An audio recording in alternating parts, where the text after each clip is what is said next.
Bonjour et bienvenue. On va parler d'un sujet qui concerne énormément de salariés en Israël, le remboursement d'impôts. Parce que oui, chaque année, beaucoup de gens payent plus d'impôts qu'ils ne le devraient et souvent, ils ne le savent même pas. Aujourd'hui, on décortique tout ça pour comprendre comment récupérer cet argent. La question de départ, elle est toute simple.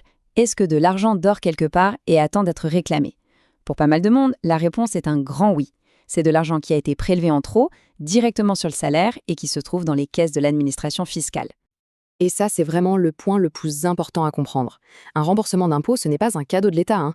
C'est tout simplement la restitution de son propre argent. L'argent qui a été prélevé en trop à la source. Alors, comment ça s'appelle, cette procédure? Le terme officiel en hébreu, c'est Hazer Mas. C'est le nom du mécanisme qui permet en fait de corriger ces trop-perçus et de s'assurer que chacun paye le juste montant d'impôt. Ni plus, ni moins. Ok, voilà notre feuille de route. On va d'abord voir pourquoi le système lui-même crée des trop-perçus, ensuite l'impact des interruptions de carrière et le pouvoir des points de crédit.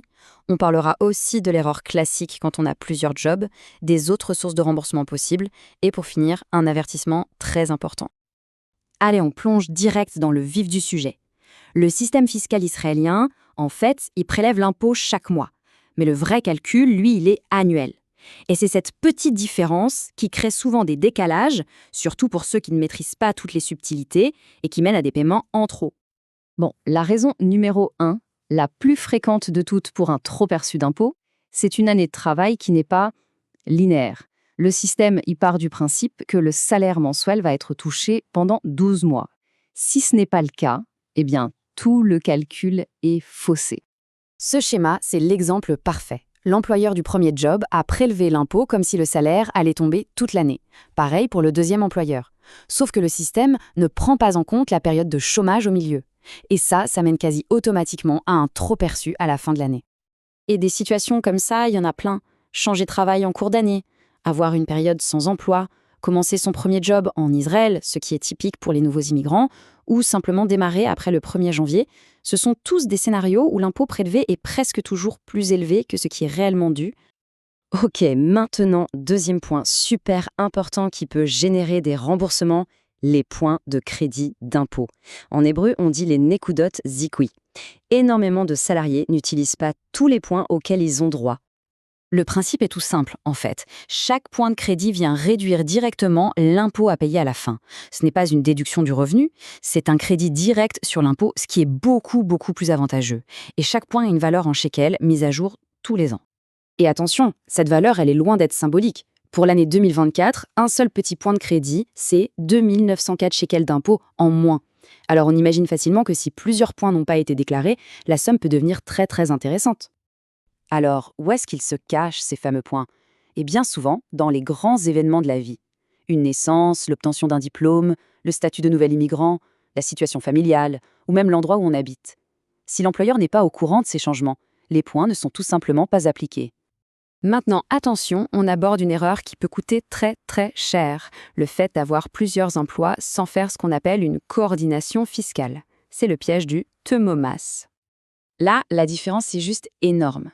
Sans cette coordination, la loi oblige le deuxième employeur à appliquer le taux d'imposition le plus élevé possible.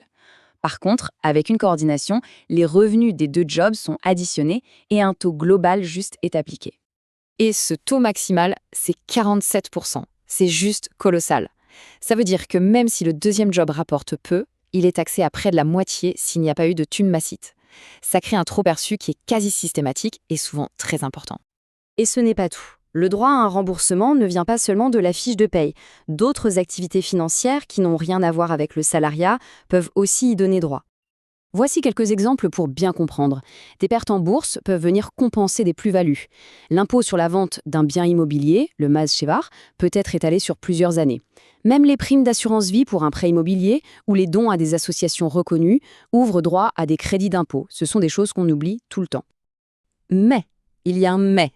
Et il est de taille.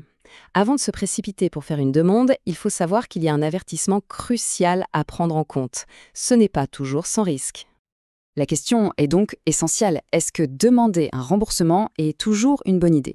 Et la réponse, en toute franchise, est non. Pas toujours. La prudence est de mise. Voilà ce qui se passe concrètement. Quand on demande un remboursement, on demande en fait au fisc d'ouvrir son dossier et de tout vérifier. Si tout est parfait, on reçoit l'argent.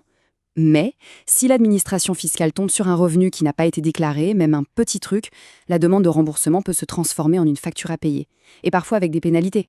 Et c'est précisément pour cette raison qu'il est vivement conseillé de ne pas faire cette démarche seule. Une simulation faite par un professionnel, un expert comptable ou un conseiller fiscal permet de savoir à l'avance quel sera le résultat. Ça permet de s'assurer que la demande est bien dans son intérêt avant de l'envoyer. Et il ne faut pas traîner. La loi israélienne permet de réclamer un remboursement jusqu'à 6 ans en arrière. Passé ce délai, c'est trop tard. Chaque année qui passe, c'est une année de remboursement potentiel qui est perdue pour de bon. Ce qui nous ramène, finalement, à la question du début. Après tout ce qu'on vient de voir, combien d'argent prélevé en trop attend d'être réclamé? Pour beaucoup de salariés, la réponse se cache quelque part dans leurs 6 dernières années d'activité.